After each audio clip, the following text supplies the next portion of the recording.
All right. Hey everyone, I'm Justin Howe. This is my good friend Mike Norris. He was a area rep in the Christian Motorcycle Association I'm always talking about. But if you're new to this, I don't even know who I'm talking to. I talk like I'm talking to an audience, but this is more for myself in the future, I guess, when I'm 90 years old. But if you're just now catching up, I'm just collecting stories from people from different walks of life just to see how they came to Jesus, what they've been doing, and just getting all kinds of awesome stories. So today we'll get Mike's. But I guess we'll start off easy. Like, what's your story? What brought you to Nashville, and what do you do?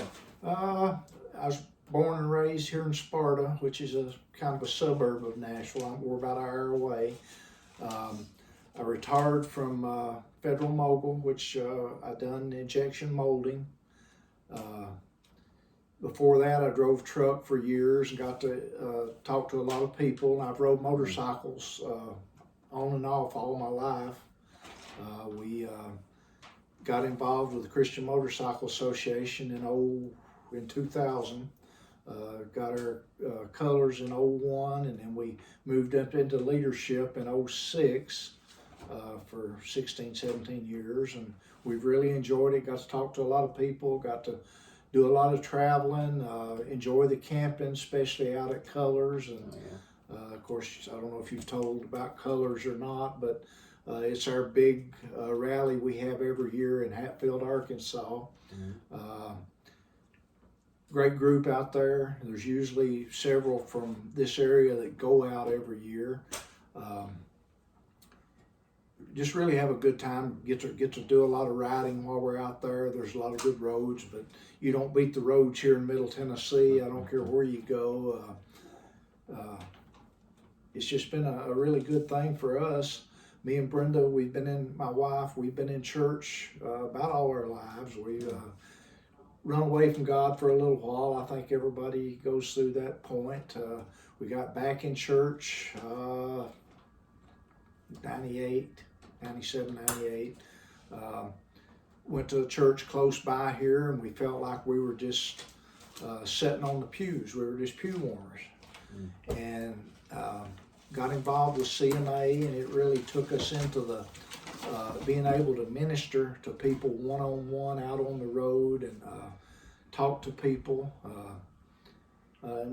Shared our stories and got to do several morning services. If we was anywhere on a Sunday morning, we always tried to do what they call dirt church, which is just pull up a seat and sit and talk to people and share our story and everything. And it's been really good about that.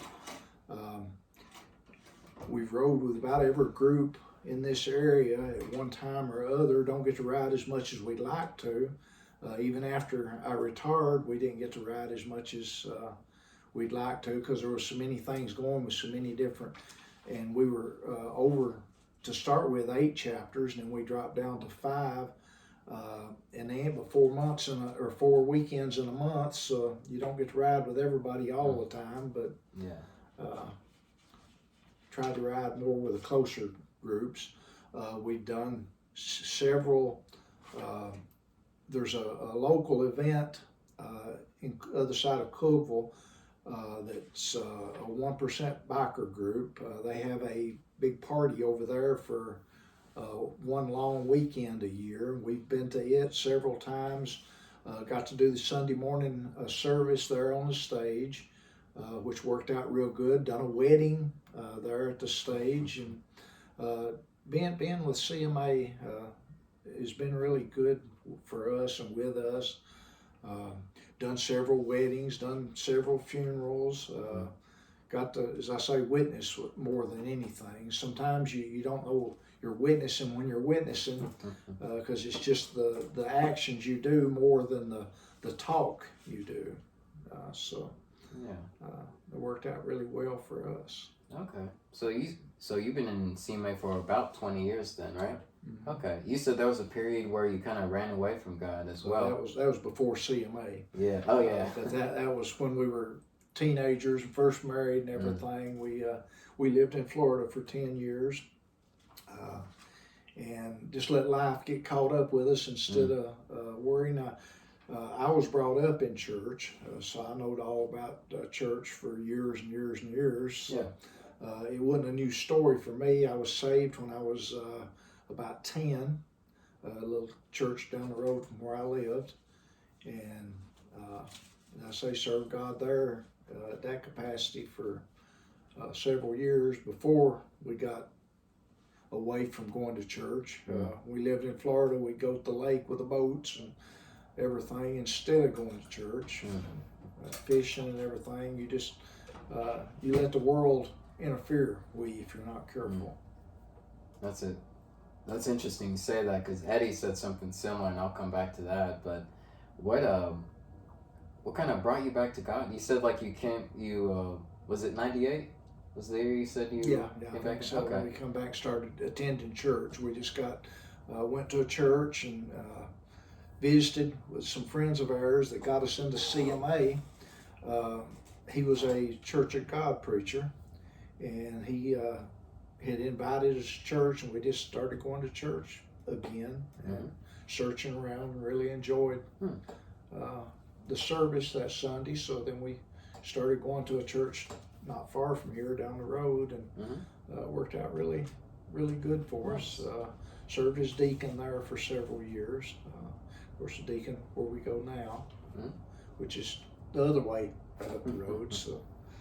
So some good friends that kind of brought you back into the church. Yeah. Is that right? Yeah. Okay. What about the church at the time was attractive to you? What, like, you said you already knew about church your whole life. What was about this church that pulled you back into God? You and Brenda. Me and him, we rode horses together.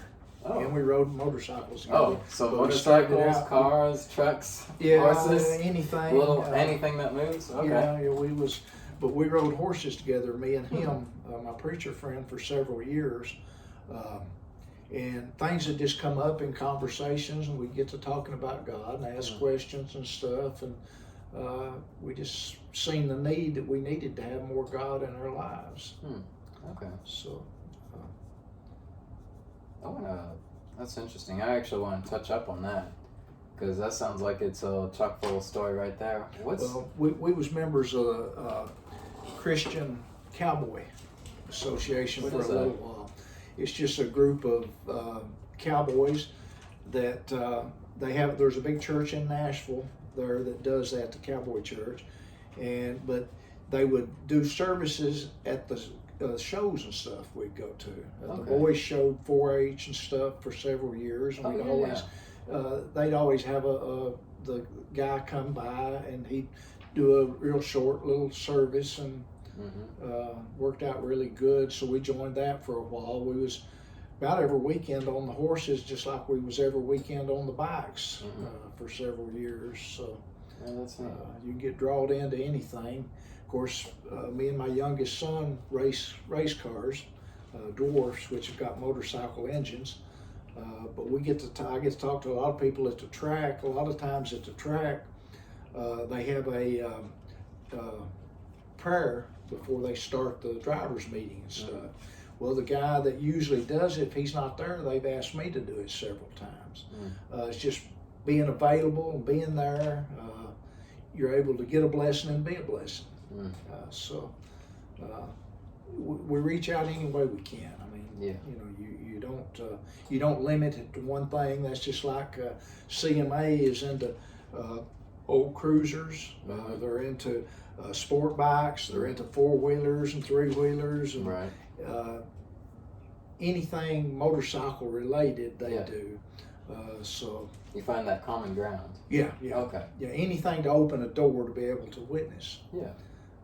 Because a lot of times we'll start off talking about somebody's bike or talking about their car or something, and then you kind of ease into the Christian aspect of it. Right. It's where you can ask them, would you like to have your bike blessed? Or would you like to have your race car blessed? Right. And I've put several stickers on race cars. Oh, that's cool. So that's, of course, we've prayed for people's guitars, and you're praying for the person, you're not praying for the I don't think I've prayed over a guitar or instrument before. That's interesting. Yeah, we had a guy that was down in Georgia, and he joined the CMA. He done the National East when we had it up in Gray, Tennessee, 12, 14 years ago. And Will Seagraves was his name. And he was kind of a comedian, and he could play anything. He had a little short guitar and a little amplifier that he carried with him. He could hook it on his belt and carry it with him. And he would do oldie songs with Christian lyrics. Oh, okay. And it worked out really good. Of course, as I say, we blessed his guitar before he joined CMA. But he joined CMA because he really liked the way that they presented the gospel. Yeah. And was able to do. Yeah. So.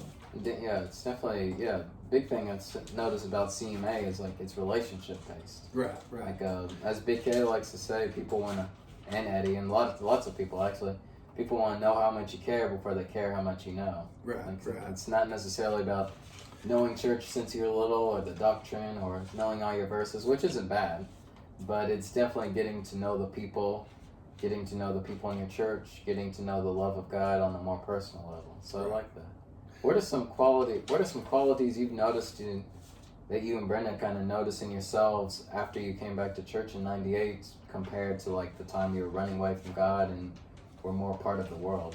Like, what are some changes you saw in yourselves? Well, it made more changes in our family than anything, because we raised our boys up in church. We've got two boys, and we raised them up in church and made sure they was in a lot of the events and stuff the churches had going on, and it just made it brighter for them. As I say, we rode horses for a while, and the boys both rode horses with us, and we did it as a family thing, and worked out really well. I like that. How's being like a husband and a father been affected your journey in Christ, or vice versa? I guess you've explained like how Jesus has really affected your relationship with your family. How's being a family man affected your walk as well? Oh, it made a lot of difference. Of course, we never was ones to party much or none of that stuff. So, but we spent a lot of time fishing and hunting and everything. And of course, Brenda is extra hard on her with two boys and me. It's a good thing she was a tomboy. Worked out real good. Of course, the Christian life, it's not altogether sugar and spice. You still have your arguments. You still have your fusses. You still, can blame people for anything, but it kind of makes it easier to make up and be good to each other and everything also. So that's one of the good things. It's easier to look and see. And of course, the Bible tells you, everything starts at home. So if you got a good home life, you got a good outlook and witness. So it puts everything in perspective. Right. I like that. Yeah, that goes back to what Eddie was saying as well. He was also, his story was kind of similar too. Like his, the seduction of the world kind of got the better of him a lot of times. But like once he got a different perspective, once he built up that relationships, it really kind of showed what was like important in life. Like what were the small fry stuff and what was the big fry stuff. And you really have to, when you realize that God is an eternal thing, you really got to focus on the things that matter in eternity. Well, it goes back to foundations. That's what my morning devotional for in the morning is. I read it a while ago. It's talking about building your faith on a good solid foundation. Spending time in the Bible and spending time studying and spending time learning things that helps you later on. And if that foundation's not solid, you're not able to fall back on it and use it. That's just like I was just involved in a bad motorcycle accident and been laid up for the last 6 months. And it shows you that you need to appreciate them small things that God provides us with and for. Just like the sun coming up of a morning. It's so beautiful if you take the time to look at the beauty and not rushed past it and thinking about the bad things. And of course it rained today, and you can't look at it as being a rainy day. You got to look at it as a blessing. Right. So that makes a lot of difference in things too. Yeah, I agree. Especially That's especially hard in today's culture too, where everything's just fast hurry, paced. hurry. It's easy to focus on the negative things and how to do damage control on those, but you really got to learn to like push up the good things with the bad things and find that balance in life. So I like that. So why'd you back to CMA? Why'd you decide to aim for area rep, and how has that affected your journey too? Well, when we got in CMA, we just got in to be with the group and to ride with them, be able to share our testimony with other people, and we didn't even try to get a office in the chapter we was in. But the very next year they elected me as road captain, so I done that for a year, and then they elected me chapter president, and I done that for a couple of years. And we wasn't trying to do nothing. We was just enjoying the ride with CMA. Yeah. They at that time they had an officers training east and one in West Tennessee, instead of having them both together. And of course now they're doing it viral and everything with Virtual, video, yeah. and it makes it a lot different. But I would go to all of them just so I could see the people. Oh, really? This is the first year that I've missed changing the colors rally since '02. Oh, This is, and I didn't miss the bridge this year. We have a polar bear ride on the 1st, and I rode to it every year, even when it was 10 degrees, or if it was 70, I still rode every year. This year I drove the car because I wasn't able to ride the bike, but didn't want to miss that, and we've been there since '02 or '03 every year. Yeah, it doesn't matter if it's 2 wheels or 4 wheels, as long as you get there and have that presence. That's good. Right, and you get to talk to people. Yeah. And as we was talking about a few minutes ago, it's that relationship you build with people, and they've got to see that you're interested in being there. That's just like I got a witness at the racetrack. They know, that if they come in our pit, they need to talk a little better and not tell the dirty jokes and all the stuff that goes on in the rest of the pits. Gotcha, yeah. So you're a witness there and do that. And anywhere you go, you are. We talk about the horses. We'd always try to do a blessing for the meals and stuff that we prepared together when we was camping and everything. And it's just like CMA and the rallies and stuff we go to. We go there.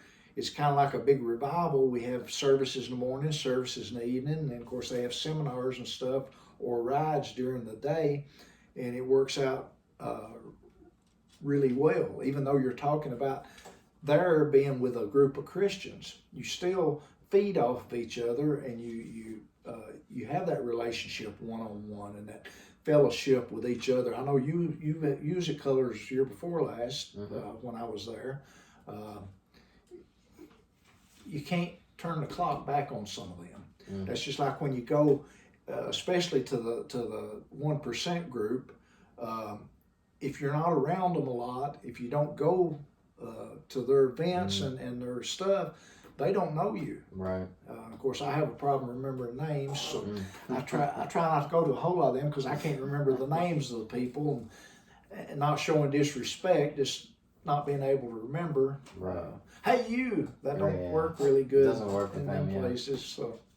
But I think like the 1%ers or the people who come into the pit that you're talking about, I think they respect that we walk the talk as well. Like, we could talk about being Christians, but if we start telling those dirty jokes, or if we're not showing respect to what our colors represent, they kind of realize that we're not matching up what we're saying. So I think that's very important too. And a lot of times we talk about our Christian walk and our way and everything, and we get out on the racetrack and you get mad at somebody and you bump them a little or something, and that don't work either. A lot of times I've had to take my foot off the pedal and kind of coast for a few minutes instead of going ahead and bumping somebody. And just because they bump me don't mean I'm supposed to bump them back. Yeah.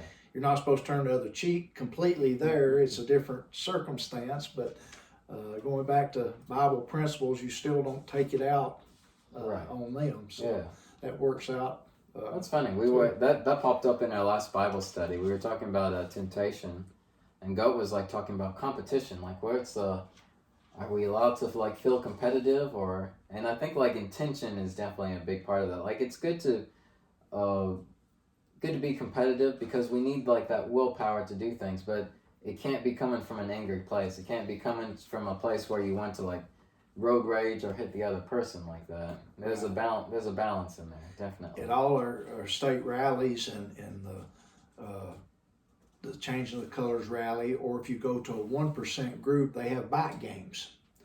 Oh yeah. So you have to be real, and you can be as competitive as you want to be, as long as you're having fun doing it and you're showing that Christian attitude, and not downing somebody because they fell over. Of course, all of us fall over sooner or later. It's just according to whether it's sooner or later. Right. Yeah. That's funny. LA said the same thing. It's not when you go down. It's not if you go down. It's when you go down. Yeah. What's a little change in topic? What's been your favorite bike that you've owned? Well, I've got a Gold Wing now, and I've put more miles on it. I've got 217,000 on it now, and I pull my camper trailer with it. But probably the favorite I've got a 73 750 Honda Chopper. Okay. And I've put a lot of miles on it. Yeah, I've still got it. Oh, that's cool. It's kickstart, so I'm not starting it right now. Oh, is it? Oh, that's neat. Of course, it's got electric start too. It's new enough okay. that it's got electric start also. But the electric start ain't worked in the last 5 years, so I just go ahead and kick it and go on. But it's probably been my favorite. When I first bought the bike, it was just before we had the Resurrection Run over here at Cookville. We had a rally long weekend that we done over there with the Cookville chapter. First thing I done is I had a cross painted on the gas tank, and I thought, well, this is going to be a good witnessing tool. It's going to open doors to talk to people. And well, I rode it for about 6 months, and I was on a gravel road and pulling out of one road onto another, and there's a truck top the hill, just a flying, pulling a trailer. So instead of getting out in front of him, I laid it down, and I skint the side. Got a big place about the size of your fist, skint and scratched. And, that has really opened more doors to be able to talk to people, because we all got scars, and the scars, we can doctor them up and we can hide them, but they're still there. And they bring you back to the point you was at in life where, what caused this scar, what caused this accident. Right. It's not, it's how you deal with that. And with this accident, people has been great. We have had a real turning over. We had a lot of prayers going up. People has really went out of their way to do things for us and be with us and give to us. And I mean, it's been super. Yeah. And there's a lot of people that do that, and a lot of times we take them for granted.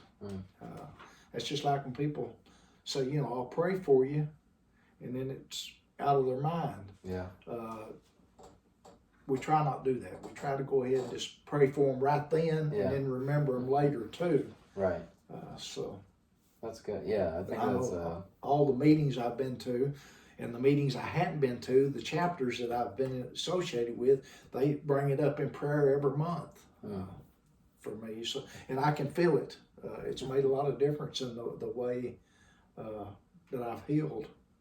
It's been quick, and it's been good. I hope to be riding again by summer. Yeah, I hope so. Now, hopefully we can actually be a little more out of lockdown and outside a little bit more too. So hopefully the timing is just right. Most time you're 6 foot apart on a motorcycle anyway. And wearing a helmet and you have gloves anyway. Yeah, that's right. All right. Well, any last nuggets of wisdom or any advice for anyone going through their journey or struggling a little bit? Well, it's like God tells you sometimes to slow down. And I kind of feel that's the way He done with me, to slow down and not get, we can get carried away. We can get so busy we drop God when we get too busy. Yeah. And of course that tickles Satan to death, but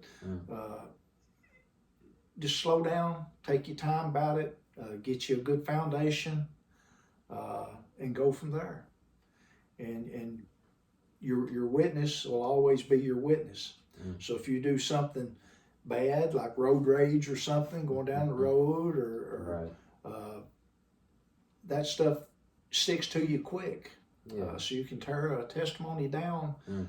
real easy. So Yeah. protect your testimony. All it takes is like 4 seconds of anger to ruin everything. Yeah. Yeah. That's some good advice. I like that. Well, thanks a lot, Mike, for your story. I hope you guys had a good time. Y'all stay blessed.